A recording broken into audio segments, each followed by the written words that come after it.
Hey everyone, it's Russ Barkley back again. If I'm in flannel, it must be cool here in Richmond, which it certainly is. Otherwise, I'd be out on the golf course. Today, I want to talk about some comments that were made in the last 2 weeks by Erica Komisar over at the website and podcast of Diary of a CEO. Erica talks about ADHD and what causes it, and this has led a number of subscribers to write to me saying, would I take a look at this video and comment on its content, particularly those that pertain to ADHD, which start at about, 1 minute to 1 minute and, 1 hour, and about 1 hour to 8 minutes is where the good stuff starts to be discussed here with the moderator. So I'm going to play some of this for you, and then I'm going to show you a diagram of her theory of ADHD. Let's call it a hypothesis rather than a theory, because in science, a theory is a very well-tested, evidence-based set of ideas. This really is more of a hypothesis or sheer speculation, in my opinion. But let's have a listen. Then we're going to have a diagram about this hypothesis of ADHD, and then we're going to take that apart and show you where it's wrong. There were so many falsehoods in this video that it really is distressing to hear a professional mouthing such unscientific ideas. But might help you to understand that she's a clinical social worker. She's also claims to be a psychoanalyst. She's had 30 years of private practice. And I guess all of this is based on her clinical wisdom, but it certainly isn't based on any of the science that pertains to ADHD, as I will explain shortly. But let's have a listen over here at the website, Diary of a CEO. I'll put the link in the description if you want to go have a look at it. I would not advise doing so. First of all, it's more than 2 hours. And secondly, it's just filled with a lot of falsehoods, particularly with regard to ADHD. So let's have a listen. So what we have now are not disorders. So there was a whole movement to take the D off of ADHD because it's not a disorder. Well, isn't that interesting? Erica must have a very different definition of a disorder because, as you know from earlier videos on this channel, we have very good definitions of what disorders are, particularly that by Jerome Wakefield, that disorders are harmful dysfunctions, that is, that they are problems with the development of universal human psychological mechanisms in this case, and they lead to harm. Harm is increased morbidity, mortality, or grossly ineffective functioning in major life activities. ADHD handily meets that definition. So I don't know what Erica's talking about here with regard to some movement to take the D off of ADHD, but it certainly isn't occurring within the science of ADHD. Listen up. It is a stress response. And instead of asking the right questions, which are, okay, what's causing the stress? How do we make sure that our children are not exposed to this kind of stress because they're going into fight or flight? So the nervous system, as you said, the brain has an on switch and an off switch. The on switch to stress is the amygdala. The hippocampus is the off switch. This is the most simplistic review of the neuroanatomy and neuroanatomical functioning of the brain I have heard. I don't know where she got her knowledge of neuroanatomy, but this is grossly incorrect. Listen on. And you'd say the stress response is in a negative feedback loop. It's actually important. Like, in other words, if a saber-toothed tiger is chasing you, very important that you can activate, right, and run or fight. So the stress response is supposed to be short-term. It's supposed to be acute rather than chronic.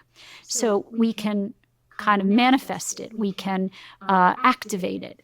But then it's supposed to be turned off by the turn-off switch, the hippocampus. What we're seeing in the hippocampus does not turn off the amygdala or vice versa. This feedback loop, as far as I understand neuroanatomy and neurofunctioning, is just utter nonsense. But let's go on.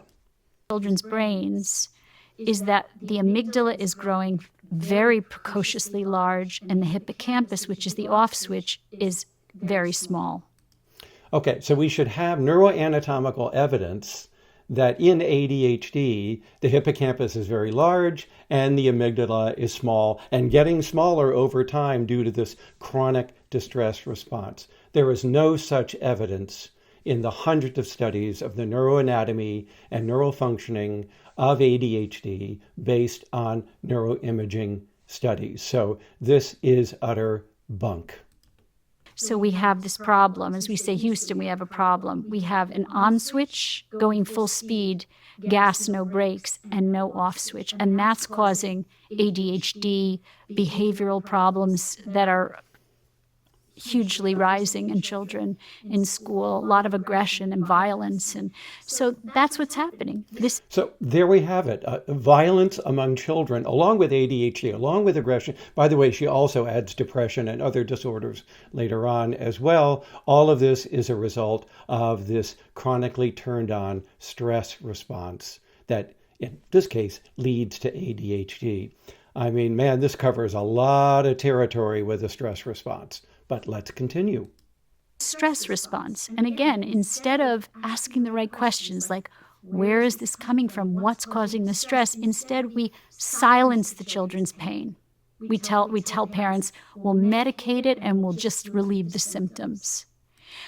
Well, first of all, that's not what we tell parents at all. This is an extraordinarily superficial view of the current status of clinical practice with regard to the management of ADHD I have ever heard. We're just going to silence the pain, silence the symptoms, and medicate your child into this sort of passivity. I mean, this is such a caricature of what we actually do in practice. It's insulting. But wait, the insults continue.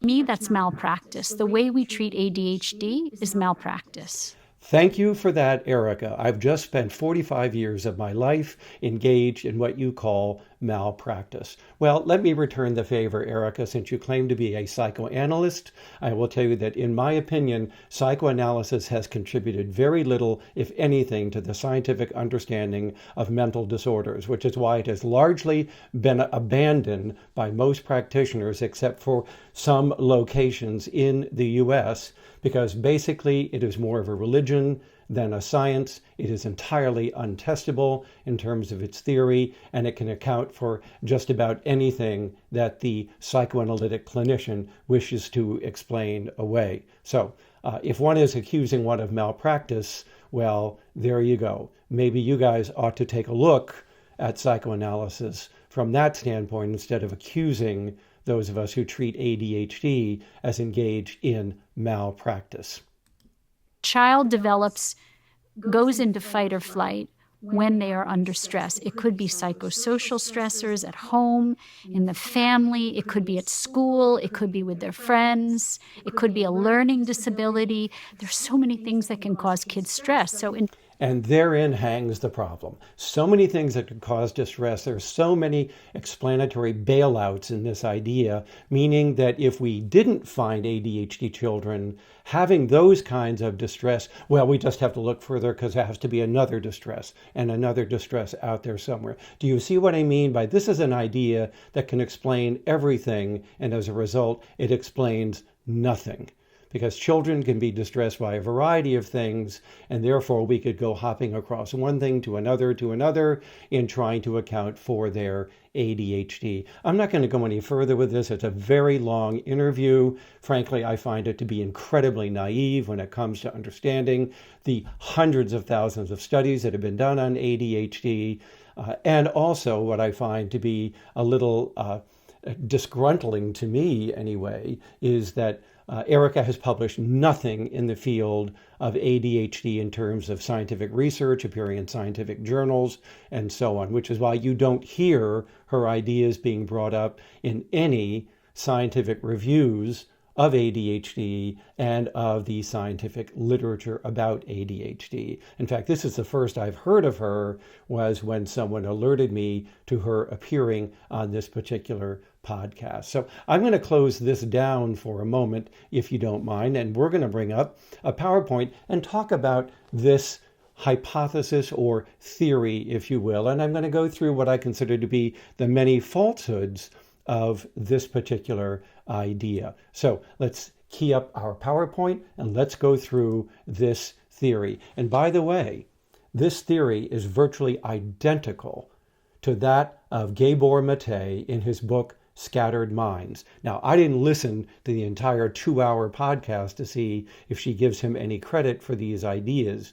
But if you've ever heard of Mate's ideas or read his book, this is almost a carbon copy of those ideas. So in my explanation of Komisar's ideas, you can also view them as an explanation of Mate's theory of ADHD, or hypothesis of ADHD, if you will, to be more technically correct.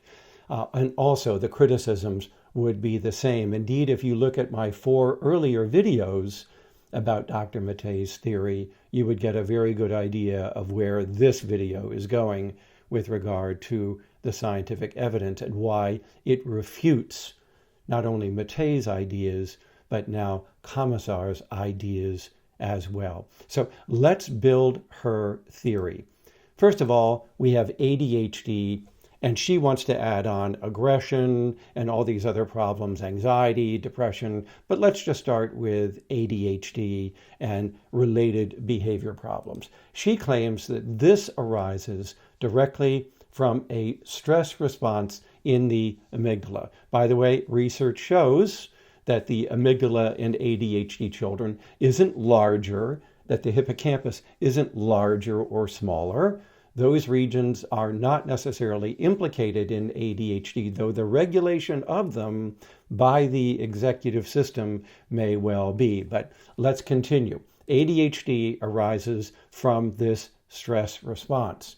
This stress response, according to her, is coming from a variety of things in the environment, including placement in daycare, particularly during the early developmental years. But she goes on to add divorce, parental fighting, sibling rivalry, just the birth of another child could be distressing, moving, parental mental illness, death of a grandparent, and she lists a whole host of things that could be distressing events to the child that could lead to this stress response, which then causes this eruption of ADHD in various environments, particularly school. But she goes on to point out that the stress response is particularly acute and chronic in children who are hypersensitive. And she goes on to explain what she believes that to be, including kids who are more sensitive to smells, who are more sensitive to fabrics. It starts to sound like autism spectrum here, but she doesn't talk about that. And that these are kids who cry easily, have sleeping problems, and so on, are difficult to console, things that we would consider to be part of a difficult childhood temperament. She says that all this is evidence of this child who is hypersensitive to reading the environment and being much more distressed by events in that environment than would typical children. We're going to talk about that in just a little bit because, as I've said in earlier videos, there's no evidence that ADHD children have a heightened stress response, particularly as measured by cortisol levels, which is the hormone related to stress. Indeed, what evidence there is, if there is any direction, is that they have less of a stress response to distressing events in the environment. But let's continue. She says that this stress response in children can also be elicited by parenting. That let's call this distressful or distressed parenting. And she says that this is particularly acute during the first 3 years of life, when it's most important that the parent be with the child, attuned to the child, attached to the child, bond with the child, and be available to the child. So we have, just as with Mate's idea, that this is the parent's fault. And where Mate at least says he's not blaming parents, that's a semantic sleight of hand because he really is, folks. Whereas Erica is actually blaming parents. As she says later in the interview, the inconvenient truth of her ideas is that the parents are at fault.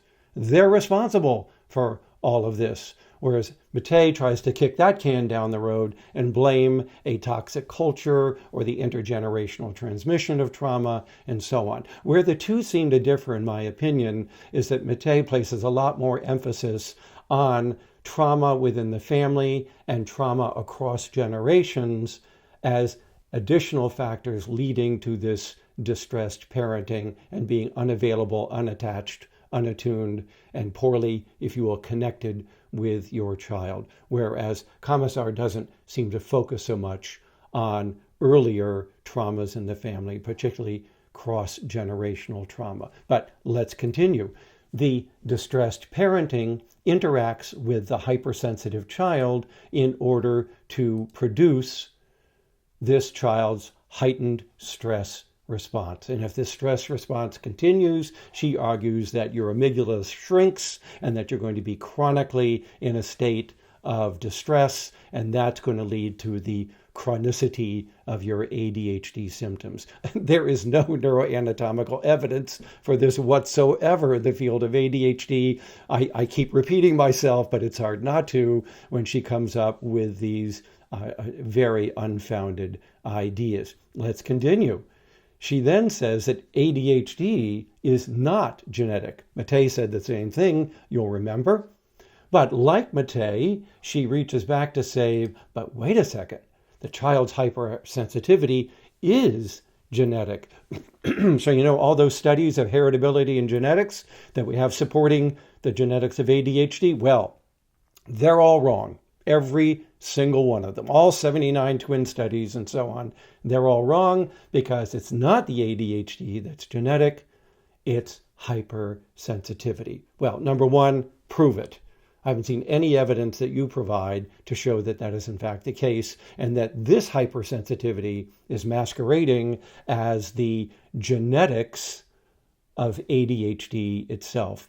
The other thing that she talks about is that hypersensitivity may be genetic, but she reduces it to a single gene, a serotonin gene that has a short allele, and this leads the child to become hypersensitive. She does go on to say, however, that we can silence this dysregulated or poorly functioning gene through better parenting. I have never heard such nonsense in my life, but let's skip on over that as well.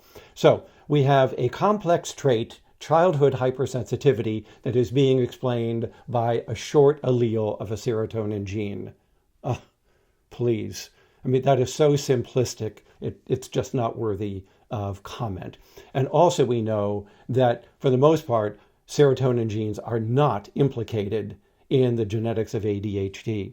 We now have identified at least 22 genes that have to do with noradrenergic mechanisms such as dopamine and norepinephrine, but also have to do with cell development, cell migration, cell connectivity, and functional connectivity as well. And so we're looking now at somewhere between 22 and 80 or more genes that regulate this complex trait. And she reduces it to one. Amazing.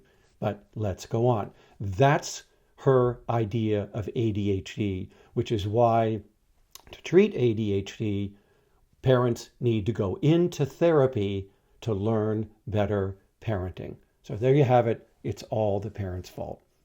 Let's dismember this, okay? First of all, she says that ADHD is not genetic. The evidence for the genetics of ADHD is overwhelming.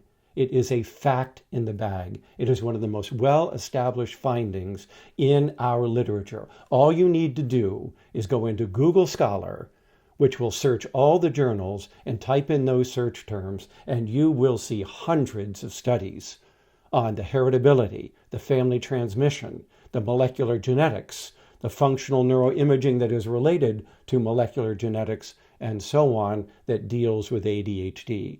So that statement that ADHD is not genetic not only does not have a shred of evidence to support it, all of the evidence is against it, which is why I can say about Komisar's idea what I said about Mate's, it is worse than wrong. You have someone here who refuses to educate themselves about the science of ADHD and instead articulates some cockamamie idea about ADHD arising from stress, and then has the gall to say that ADHD isn't genetic, as if she has searched the literature far and wide for that evidence and just couldn't find it, when in fact the evidence is overwhelming. Now, she also says that ADHD arises from a stress response. But as I just explained to you, we have no evidence from psychophysiology that people with ADHD have a heightened stress reaction to events. What evidence there is suggests an underreaction to stress. So, yet more evidence against Komisar's idea.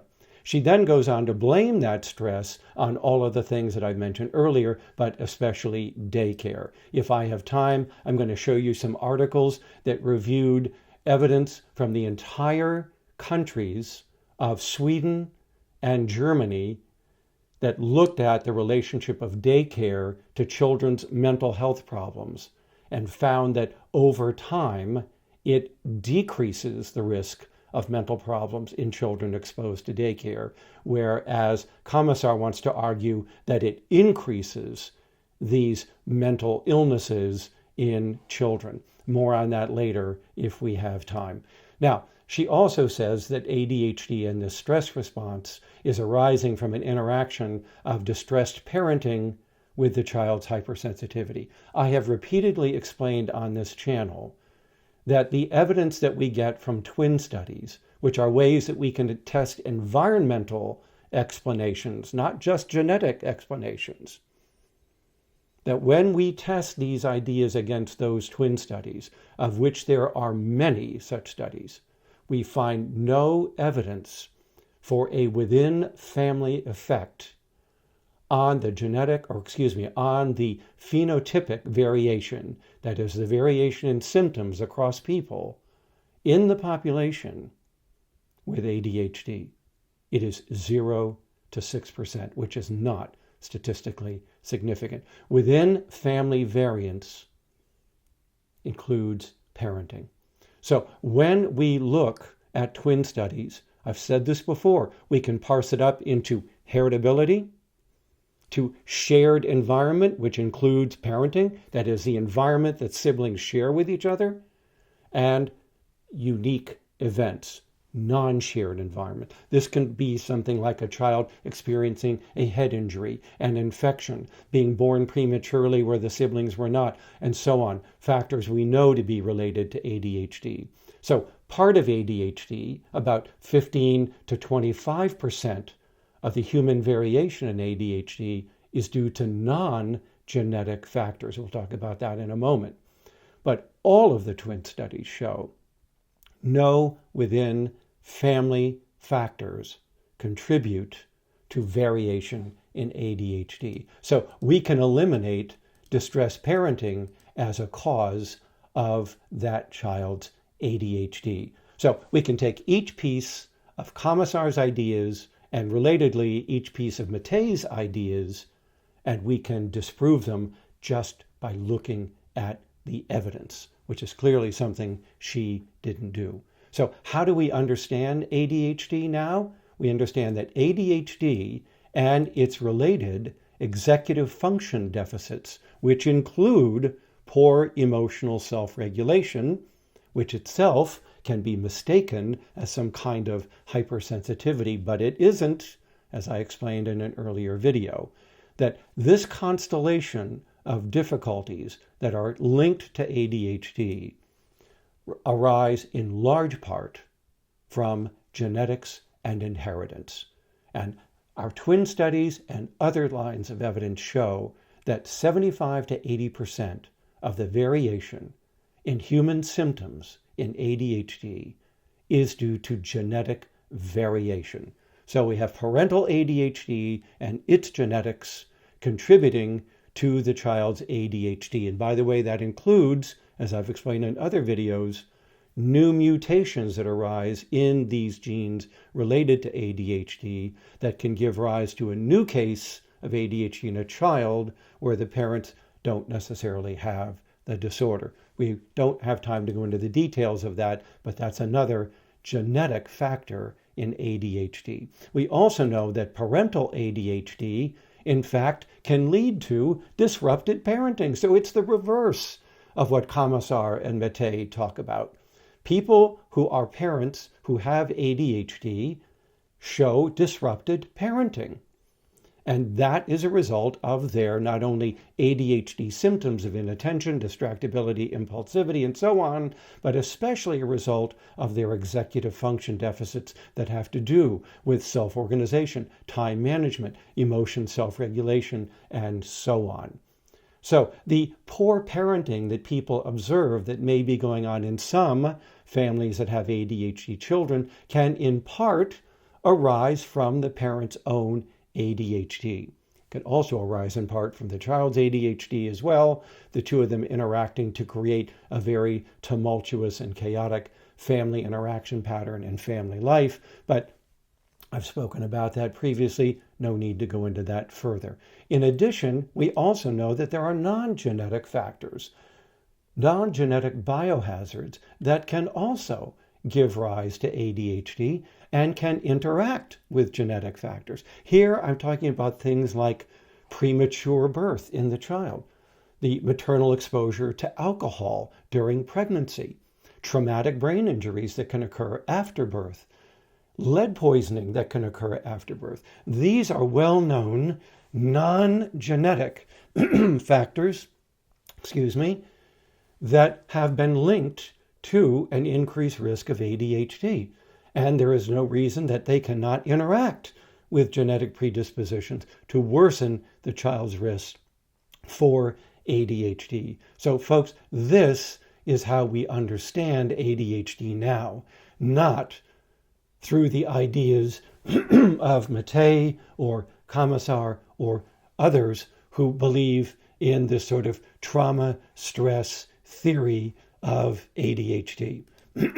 Okay, so I hope you found that to be useful and informative. Now, I'm just going to call up a few of these other things that I think, other lines of evidence that might help you understand why Komisar is also wrong about daycare contributing to ADHD and to other mental disorders. This, in the Journal of Health Economics, is an article that includes the population-based data available in Sweden. Sweden went through a reform of their daycare programs, making daycare much more affordable, much more available, and they were able to track the impact of this increased availability of daycare to children. And what they found is that there was a positive medium to long-term impact of daycare exposure on children's mental health, just the opposite of what Komisar is trying to claim. So we have that, and then over here is the study in Germany that, using their population statistics and looking at their expansion of daycare, they were able to show that before and after the expansion, there was not only no increase in mental disorders, they could find no evidence whatsoever that there was any effect of daycare on creating mental disorders, obesity, injuries, visual problems, or so on. So they looked at a variety of adverse effects that might be linked to daycare, and they didn't find any of them. If anything, they found a positive long-term impact on physical health of the children. Why? Because children coming into daycare are more likely to be physically screened before they come into daycare, and therefore disorders get detected earlier and treated earlier than they might otherwise have been. Finally, this focus of Komisar and Mate on Bowlby's attachment theory cannot go unchallenged. While there is a huge literature on attachment theory, there are also a number of reviews, and especially a book, this one in particular, called The Myth of Attachment theory a critical understanding for multicultural societies, because you see attachment theory came out of the UK specifically and out of white Western populations more generally, and their view of what is appropriate and inappropriate childcare. And we know that other societies and cultures and ethnic groups around the world do not necessarily ascribe to the same kinds of roles that parents play in the lives of their children. And therefore, this is a rather, I think, critical review of this very narrow, if you will, nearsighted view of attachment theory when it comes to other cultures and other ethnic groups. And also, I would point out that there are additional criticisms in the literature that take most, if not all, attachment theory research to task. For one thing, they have overlooked the genetics of mental disorders in trying to understand the impact of attachment problems on current and later functioning, particularly on risk for mental and behavioral and emotional disorders in children. So just as we have criticized other large-scale studies in health and in health prevention, such as maternal consumption of junk food diets being linked to ADHD, just as we can criticize those, we can criticize the vast majority of attachment theory research as not taking into account the gorilla in the room. And the gorilla is genetics, which accounts for 80% of the variation in ADHD traits. And if you are not controlling for that massive contribution of a known cause to a disorder, you cannot say anything about the role of these other factors. Diet, smoking, attachment in this case, stress or trauma, as causes of ADHD when you haven't looked and controlled for the major cause. Okay, I hope that you found this informative. I certainly wasted a lot of time this morning on researching this video and calling up these other papers, but especially drawing that diagram for you to help you understand ADHD from the Mate and Komisar point of view, which is a non-scientific point of view, and to me, a point of view that is harmful, because we are going back in time to earlier days of psychoanalytic thinking about children's mental disorders like autism, where mothers specifically and parents in general were blamed for these disorders. And Komisar wants to take us back to those days yet again. That is her inconvenient truth as she articulates that the parents are responsible for this disorder. No, they're not. Have a good day, everybody. Take care. Be well. Bye for now.